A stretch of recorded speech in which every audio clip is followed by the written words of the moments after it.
End of last week, we were. I was down in Tennessee actually for the big, controlled environment for the Woodshed guitar experience down there in Tennessee. Andy Wood put together with Joe Bonamassa and Brent Mason, Mark Lettieri, and Andy Timmons and myself. That was a good time, I got to tell you. But let's see what we got here. I'm going to share this with people. Sharing this with people, how are you? Let's see what we got here. I'm going to share this. I'm going to share this over here, and then away we'll go. Posted. We did it. Well, all right. All right. Aloha, Greg. Yes, greetings. Hey, bro. What's going down? Fishman Gristle, you're right. I'm from Quebec. Quebec.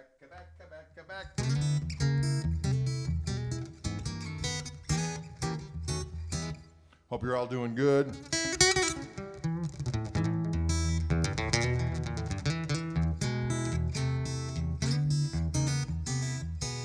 Get a mandolin. Yeah, I'll get right on that. Actually, I played mandolin back in the day. When I was in high school, I played mandolin in the bluegrass ensemble. I can't remember a doggone thing. Just finding out about Mark Lettieri, he's a beast. He certainly is a beast. And a good fellow. See, Gary Lopez, what's going on, Daddy-O?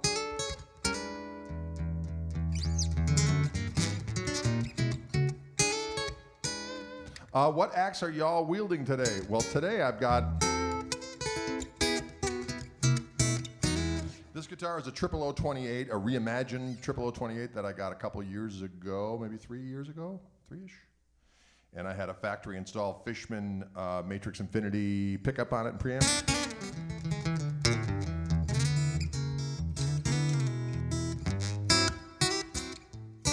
And I'm going straight into the Fishman Loudbox Performer amplifier, ladies and gentlemen. With a curly cord, I might add. Sounds better that way, doesn't it? Curly cord. And then I have a SM57 microphone in front of it, and it just sounds good.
Can you dig it? Is that a 000, ask bro? Is that a 000, ask bro? Question. The answer to that question is yes. It is a 00028. The reimagined 00028. 000 Tascam board. It is. It is a Model 24 that Tascam has set us up with. We've been enjoying it immensely, especially when we do the full band live streams. It comes in very handy to have all those channels, and it sounds great. So, can you dig it? What gauge strings am I using? Nah, I don't know. They're 12 through whatever. It's a light acoustic, a D'Addario Phosphor Bronze light set.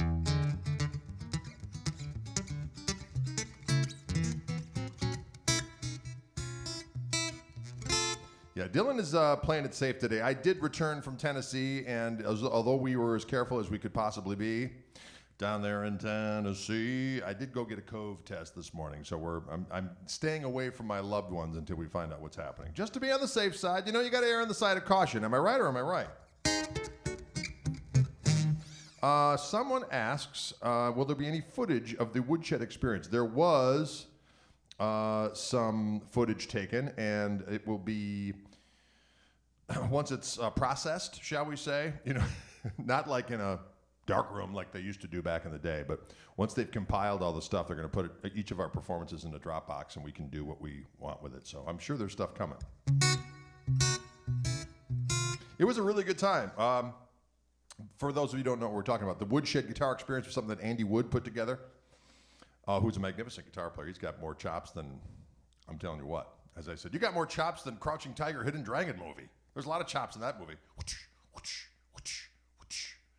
And magnificent axeman. And so he put together this thing with the mighty Andy Timmons, glorious guitar player, Mark Lettieri, another proud warrior, Joe Bonamassa, and the mighty sessionsman Brent Mason, who I certainly have learned a lot from over the years. So it was an excellent collection of souls, guitar souls, and they kept the population of people down to a manageable level. And so we did 3 different classes, breaking it down to like 12 people that were all distanced apart and so on and so forth.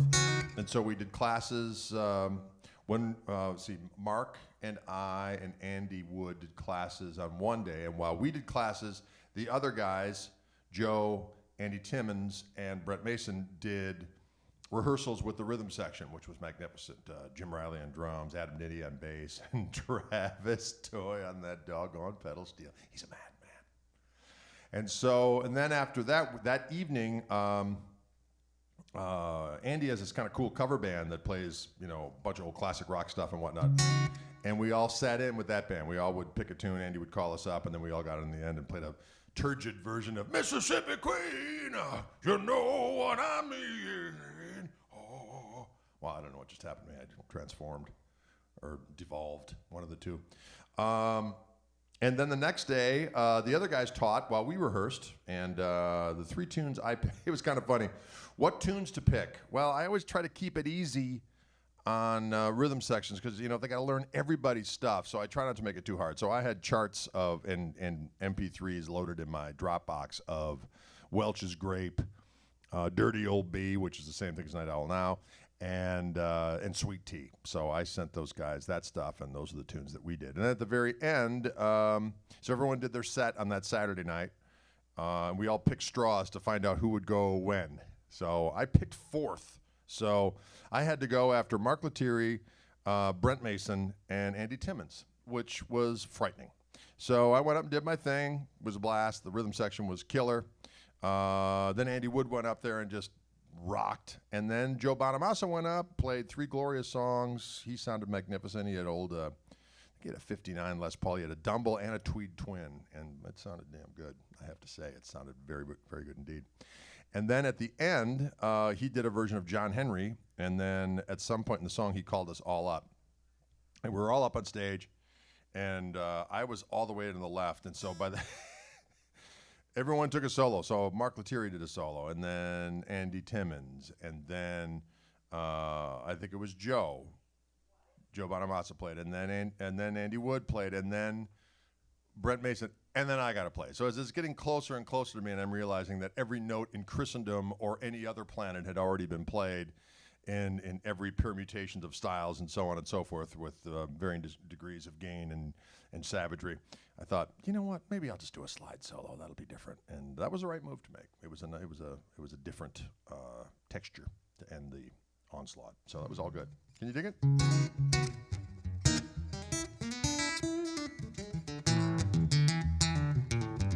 They had a singer there. The singer of Andy's band sang that's Mississippi Queen and all the other songs, which was good. And I didn't have to unleash the growler, my inner growler, which I don't mind doing. But it's also nice to, hang out.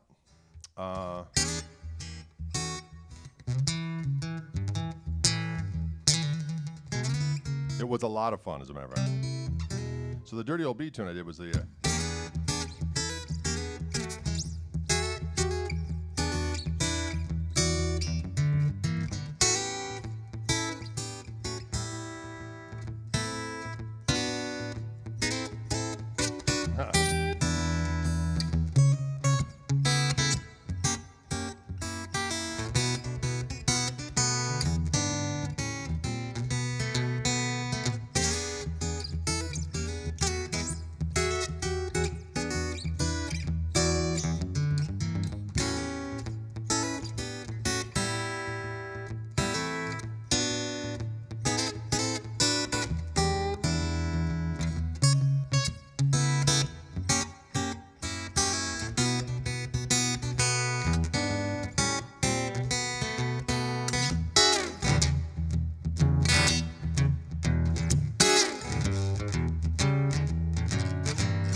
Like that. Night Owl Now. That is correct, Patrick.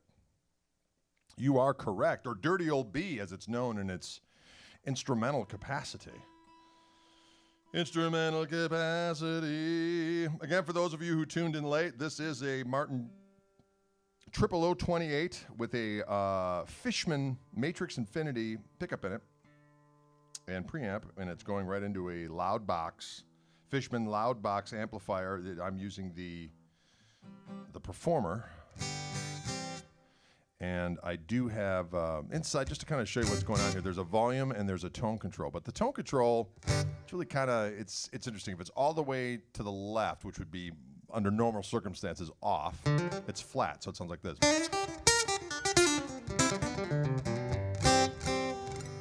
Okay, all the way to the right, which would be full up, is full scooped, so the highs are higher and the lows are lower.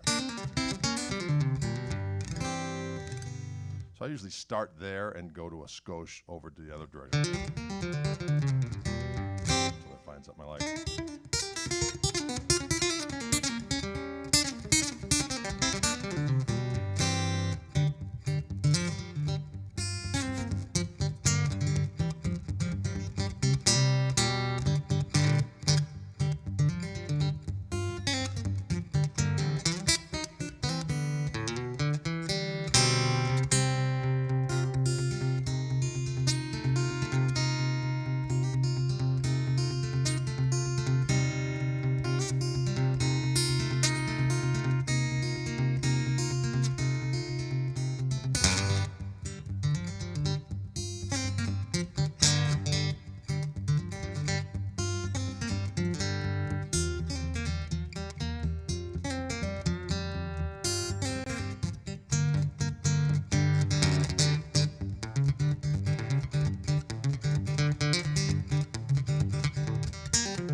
Like that.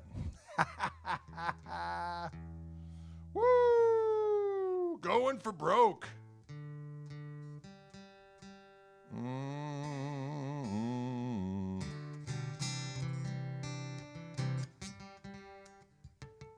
Ooh. Strange tunings in the orange room. Strange tunings in the orange room. How's everybody doing out there? You all right? You okay on this Monday?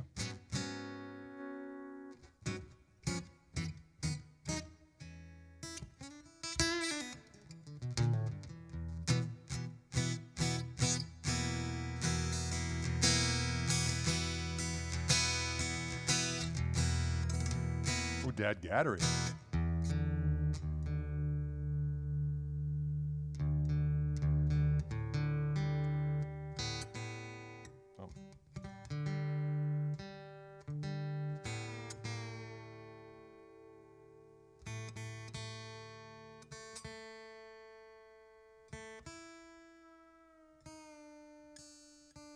Someone requested the tune DADGAD off my Acoustic Gristle Soup record.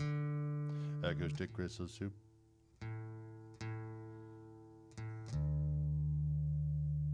Come on now.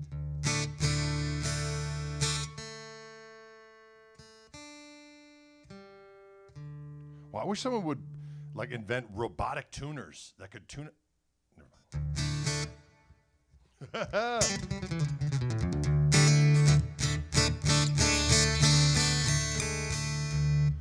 Someone asked, where can I get a hat like that? Strangely enough, you can buy them from my website at gregkoch.com, GREGKOCH.com.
dadgaddery-ish. We're just noodling in our friendly neighborhood. DADGAD. All right. Can and will you ning it? Can and will you ning it? That was in the key of DADGAD.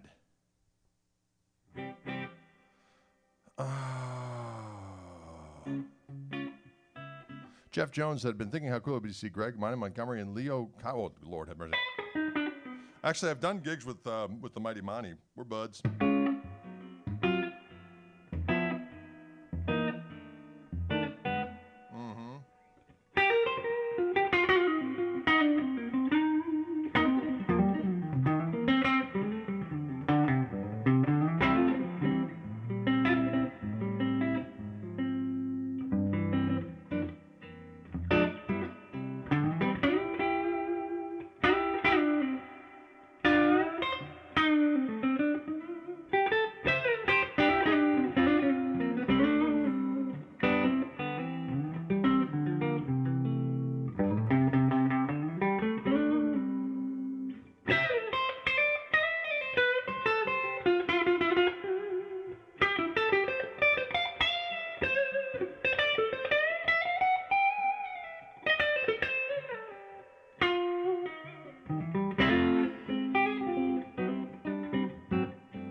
dig it?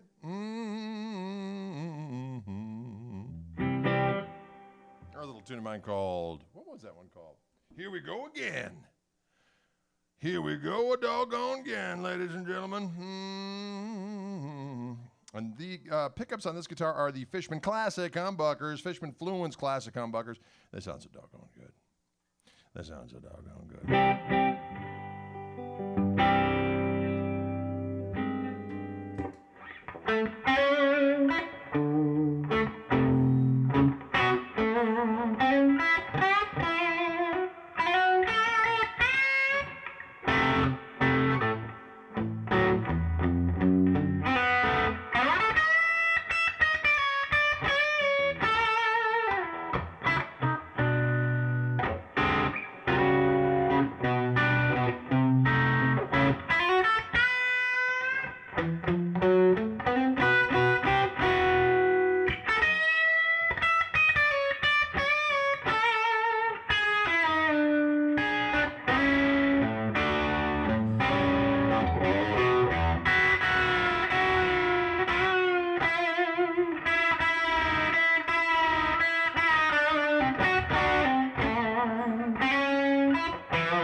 Rando Blues and A playing, having a loose affiliation with the 12 bar, the 12 bar orientation. A loose affiliation with the 12 bar orientation. Say what? But say what?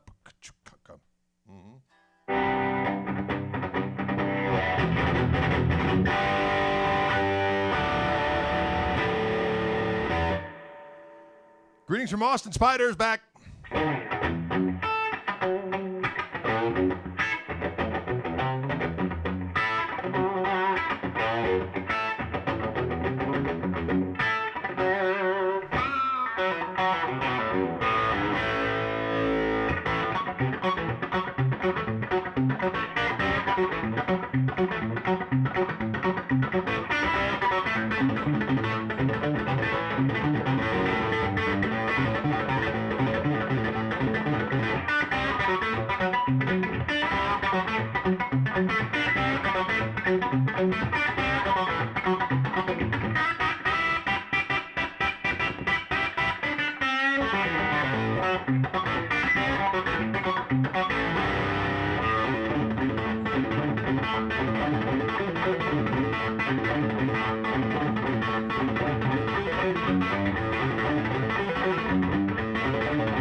You know, sometimes you just got to boogie.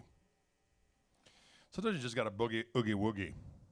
Get down, boogie, oogie, oogie. Get down, boogie, oogie. Again, this guitar has the Fishman Fluence classic humbuckers on it. I'm going straight into my diggity doggone the Greg amplifier from Koch Amplifiers. I got the second channel on. So this is the clean channel right here.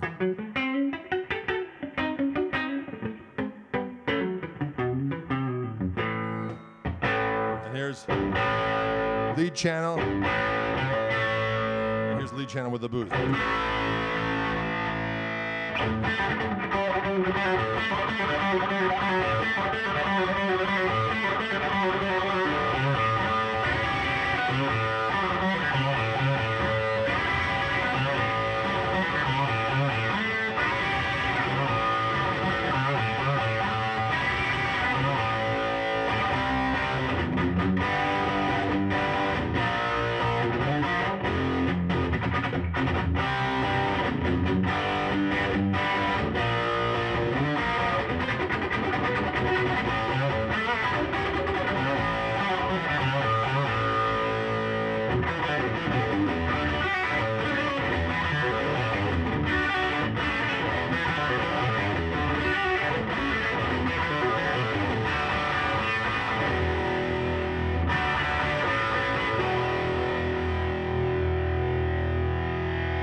The power of rock. It fills the air. You better be careful. You better beware. Yeah. I'm going to switch to the Stratocaster. Ooh, the phone's ringing. Could it be law enforcement come in today? Saying, turn it down, you rascal in heat. Everyone around can smell the smoldering meat. Everyone around can smell the smoldering meat of gristle and sinew. Gristle and sinew, smoldering in the day. Gristle and sinew, every conceivable way. Oh, yes. What are the controls for boost? Just volume gain? No. These. You mean on the amp or the guitar? On the guitar. On the guitar, the tone controls pop up and down, and that releases the Kraken. The second voice of the pickups, which has got a little bit something, something. So on the bridge pickup, it goes from like a PAF. I'm talking about the classic humbuckers right now that are on that 335. Fishman Fluence classic humbuckers. Diggity doggone it. when I get that second voice in the bridge pickup, it goes from like something like a Seth Lover PAF to something more like overwound, like maybe a JB. Delicious. Can you dig it? On the Stratocaster, it goes from, on this tone control, it goes from being like a 54 Strat, and then it becomes more like a Texas special. Texas. Going down to Texas, gonna have some barbecue. I'm going down to Texas. Song called Going Down to Texas, ladies and gentlemen. About a great voyage, about a great pilgrimage, if you will. I'm going down to Texas, gonna have some barbecue.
Just like that, ladies and gentlemen.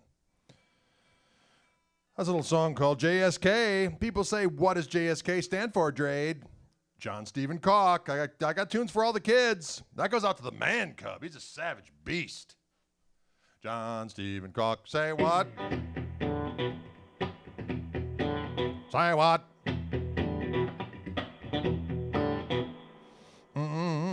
Texas. Someone's mentioned Texas out there.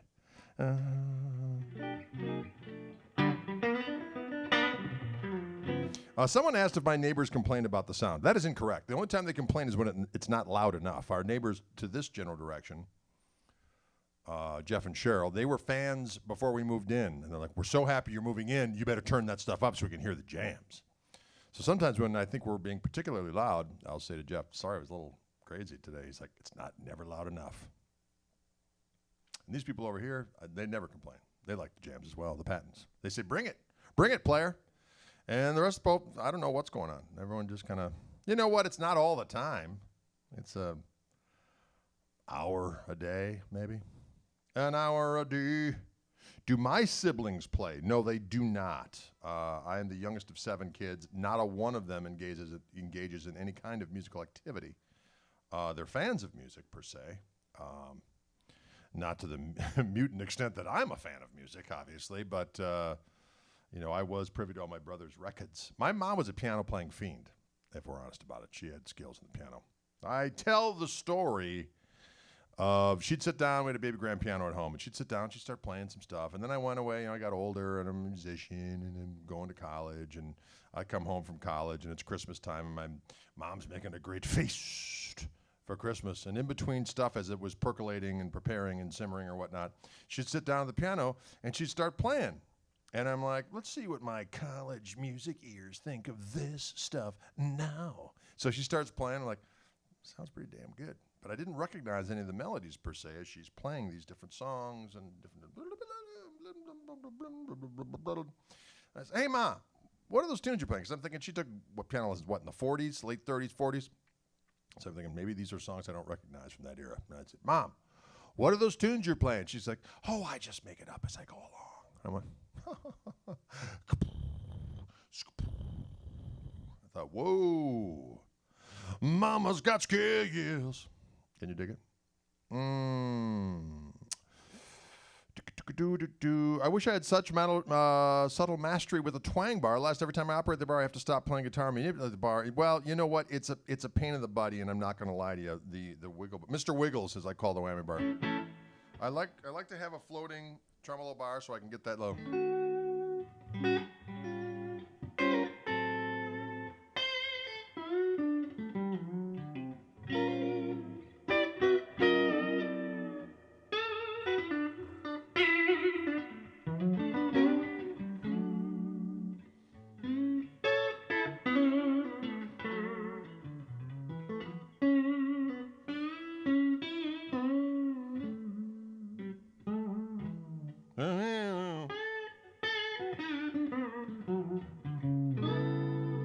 I usually just like to give it a little bit of a,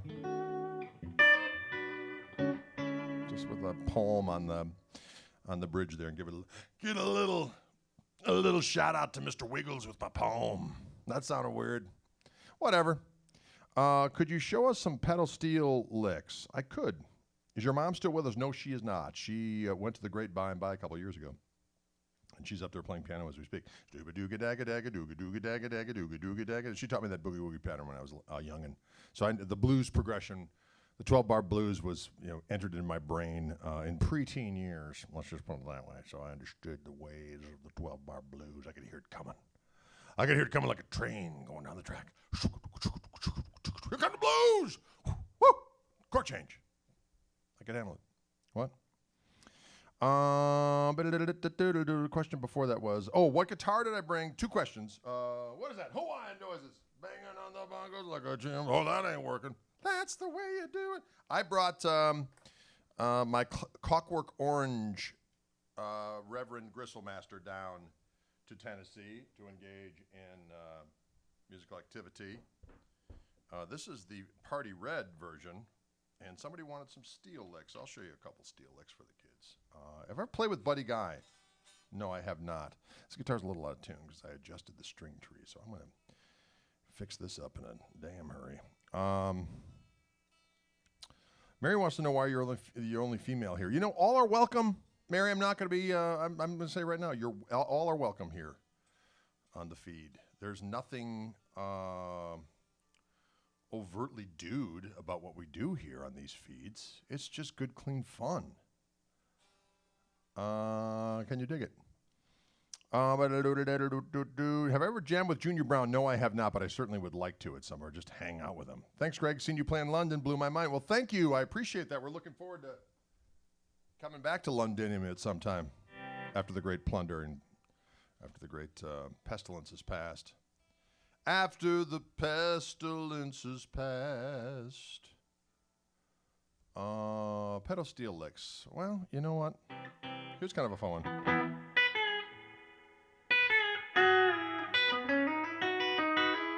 So here's E. Okay. That's right. You're right, Patrick. Genia usually is here. So I'm bending up that B string there at the 9th fret, just up a half step. It's pre-bent. So I hit this note here, this B note, and the E string at the 7th fret. I'm hitting that, and then I'm hitting the B string pre-bent. I'm letting them both ring. And then I'm bending up both the G string and the B string there at the 9th fret. Or you can go like.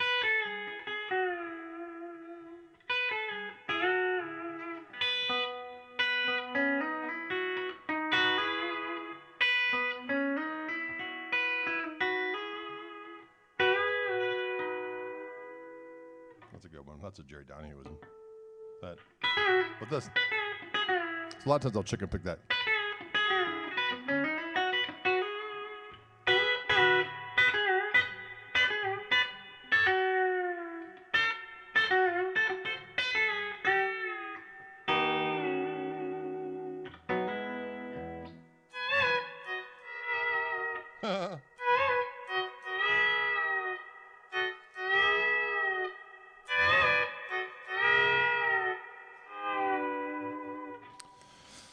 Have I ever played with Robin Trower? I have not. I've done gigs with Robin Trower. Our band has opened up for him on a couple different occasions, but I never actually spoke with him, even saw him come in.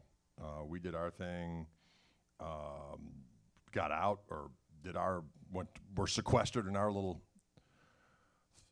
place of shame, and then he went out and did his thing. So I've never hung out with Robin Trower. I have hung out with, is Dick Dale in the house? I have hung out with Dick Dale. That I have done. Beast of Burden, says Jim.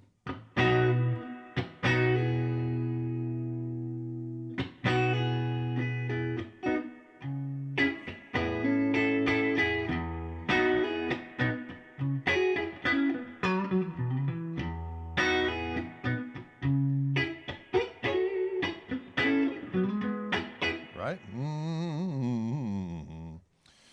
Kevin says, expecting today's mail delivery any minute with acoustic gristle soup, unrepentant. Oh,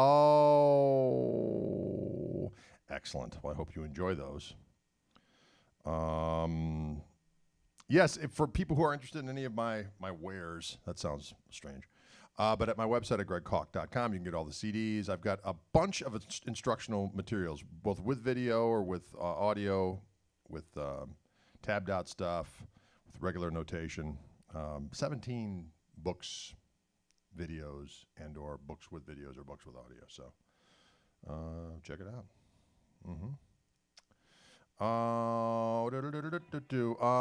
Was learning and calendar. Oh, sorry.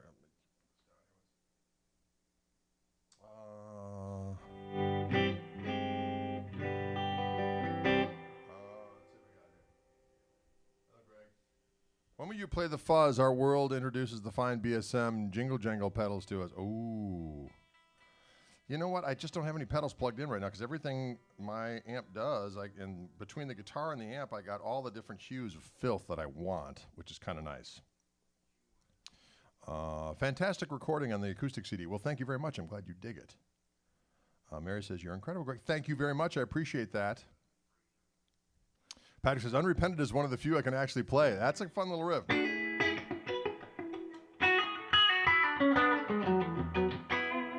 Ian asks, any prognostications as to when we'll see your P90 Fluence set hit the market?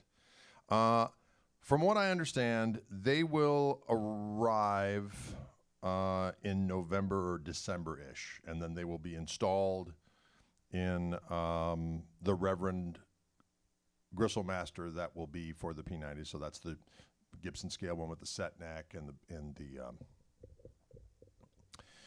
the Bigsby and the Hello Brain and the Ebony Fingerboard.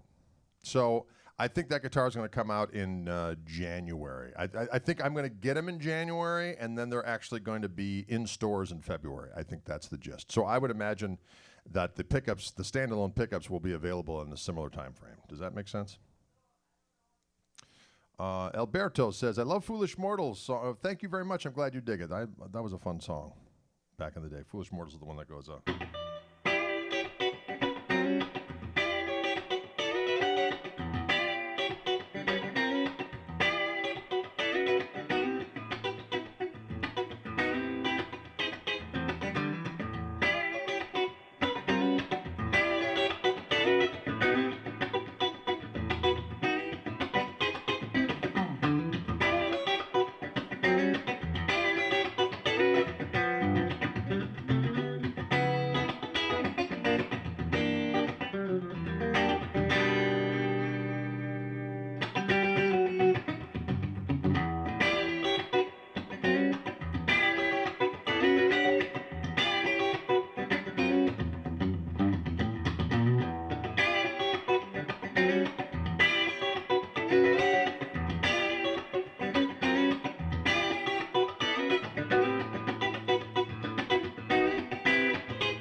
I met you during the Fluence workshop in Hawkins, Texas. I remember it well.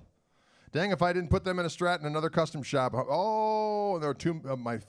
Now they are my 3 workhorse guitars. Thanks for sharing your talent. Well, excellent, Ed. I'm glad to hear that. I'm glad that all worked out well. Do I own a P90 armed guitar? I do, as a matter of fact. Well, right now I've got a. My buddy Rick Land made a guitar for me with 3 P90s in it. And actually on the studio version on Plays Well With Others, when you hear the tune Godzilla on there, it's a nice crunchy tone. I'm using a P90 guitar on there. So I've always dug P90s. I used to, my buddy Chris Hansen used to gig every now and again. I'd use his ES5 with 3 P90s. I've always dug them. The only thing that always bothered me is when you put on a little heat, then they buzz like a damn demon. So I've always been intrigued and wanted to do a P90 guitar. And my buddy Rick Land made me one with 3 P90s, and it sounded great. But again, just kind of looking forward to getting a 2-voiced version that is totally quiet. I think it'll be fabulous. Fishman emailed me that the P90s would be January. Excellent. I like that. The guitar is the red one, not orange. You are correct. This is the red one. Leland. Leeberg. Yeah, this is the red one, not the orange one. The orange one's still in the case from when I went down to Tennessee. Down in Tennessee. Was there any surprising student jams at the Woodshed? Yeah, there were some good players down there. Absolutely. 2 young fellas down there that were really, really good. They were great. Screaming Demons, yeah, I like it. Acquired a 70th anniversary broadcaster today, and my wife comes home and I need 2 hours. Any advice? I'm sure she will enjoy it, Brian. She'll say, you know, I was wondering when you were going to get that 70th anniversary broadcaster. Well done. I love you. That's what she's going to say. I'd like to check out one of those 70th anniversary broadcasters. Do your tele pickups ever go on sale? I have them, but, you know, I'm poor. I understand, Steve. I understand the great struggle. I'm not sure. I guess that there may be some opportunities at your local dealers to put for have them on sale and so on and so forth. It's kind of out of my control, though, unfortunately. Was that your first time playing with Brent Mason? It was, as a matter of fact. The first time I ever really met Brent. A couple of funny stories. Years ago, this is like in the late '90s. when message boards just started up and there were forum pages. Well, there still are, but I mean, that was kind of the thing back then before social media really took over. And there was a Telecaster discussion page. It's still around. I haven't been there in a minute, but it's still around. And some guy, and a lot of times people will post little examples of their playing, like, hey, check this out. What do you think? Yada, yada, yada. And some dude thought it was a good idea to take my live version of Spank It and one of Brent's tunes and some other guy from like Ohio, it wasn't Scotty Anderson, but somebody else, and put it on like, hey, check out my 3 songs. And people are like, wow, that sounds pretty good. And then he got called out on it. And I think Brent was the first one to find out. I was like, hey, dude, that's my song. And so anyway, that was kind of our first time. Then he heard my thing. It's like, well, you know, so there was some knowledge then, at least, of our mutual existence. Of course, I knew who he was, but he found out who I was then. And then years later at Music Messe, I want to say about 10 years ago, a Music Messe in Germany, this giant, it's bigger than the NAMM show, actually, and they have this huge facility where they have a performance stage, and they have 2 stages side by side. So when one stage is live, the other one's dark, and you're setting up, getting ready to go on the other stages and doing sound checks. Kind of weird. You can hear people going as you're doing your thing. So we were playing, I think it was me and Roscoe Beck and maybe Mark Schulman doing a thing. And I'd always do versions of Folsom Prison Blues because it's easy and it's always fun. And I do that little train thing, you know. And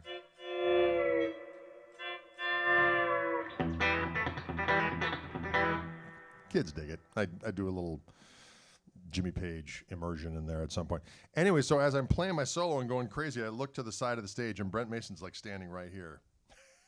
And I go over to him and I go, I stole all that stuff from you. And he's like, can you show it back? It was kind of funny. It was a funny moment. But I never really spent any time with him until this show, which was fantastic. We had a great time. P90s are single coil? Yes, they are. They are. It's a big coil too, Jay. That's why they are. When you add a little height, they get a little noisy. Any advice on learning more of that twangy stuff? Boy, you know what? I mentioned a record the other day to my buddy Andy Timmons, and he had never heard it, which is amazing because Andy's a phenomenal guitar player, and he can pick his doggone patootie off. And both him and Mark Lettieri, we were all sharing this house down in Tennessee. And I had mentioned Dave Edmunds, and I said, we mentioned my 335. I kind of like the Dave Edmunds, and I said, speaking of which, do you have that record Repeat When Necessary? And they said, no, I'd never heard. I said, you've never heard the Sweet Little Lisa on Dave Edmunds' Repeat When Necessary? And he said, no. I said, well, you got to go, because that's like Albert Lee on steroids performance. Albert Lee playing a B-Bender Tele on Sweet Little Lisa is mandatory listening. I was very gratified to know that it had a similar effect on David Grissom. He cites that song as well as one that really influenced him in the chicken pickin' fricassee department. So, yeah. What was the backline in Tennessee? Well, Spider, I drove down there, and that was a good thing, too, because I brought plenty of merch, and that was a good plan, because even though there was limited attendance, they were ready to rock. I brought hats, I bought shirts, I bought Gristle King pedals. They sold out of all that stuff. It was fantastic. I have a gain pedal. One of these days, in one of these feeds, I'll have it on and have the camera on so you can see what I'm doing. But I had a pedal for years. It sounds magnificent. It's an overdrive and clean boost pedal called the Gristle King that my buddy Tim Yarnig made for me years ago. And we did various different iterations, and the third version is really my favorite one. And he just couldn't keep up with demand because, the guy's working a day job during the day. He comes home and he's strapped to he's chained to his desk or his workbench going, putting these pedals together. So Fishman actually got the design, and we went back and forth until it was just right. And so now Fishman makes the pedals for me. So they're available through my website. And the ones that I sell through my website are signed. So if you go to gregkoch.com, you can get a Gristle King signed. So I brought those pedals down. I brought a bunch of my books and DVDs, instructional stuff, and it was fantastic. So I brought, my point was, Spider, before I got sidetracked by my own avarice, what? I brought along my Koch amplifier. So I brought my amp down so I was able to just plug in and do my thing.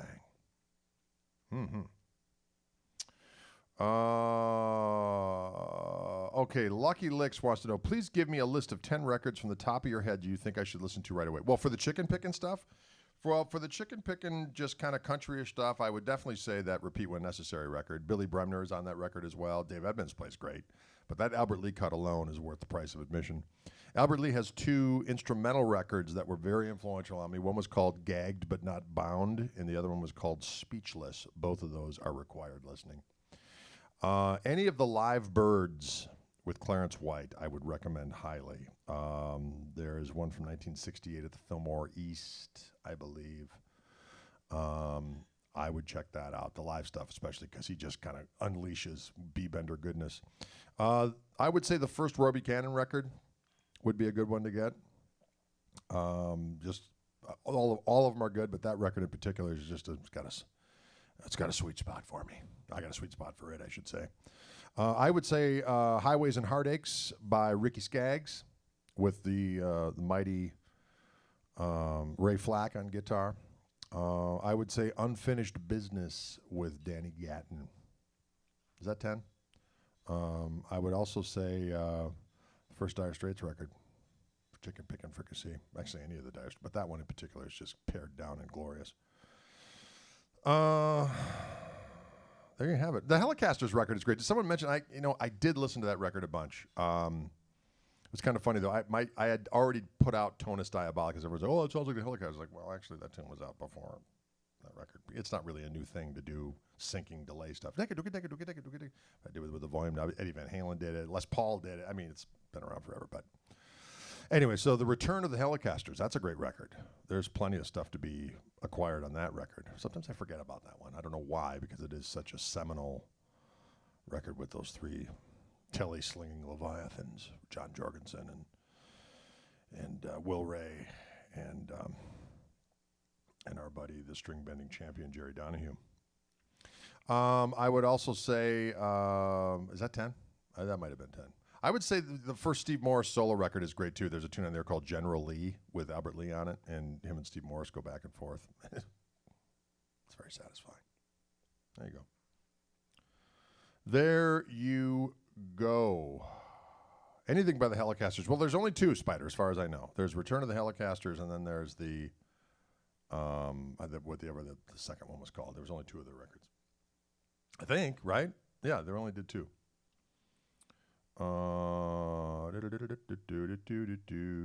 What do I think about the Echorex sound? That's cool. It's excellent. Can we make it 11? That may have been 11, I think, for Telecaster chicken pickin' stuff. Yes.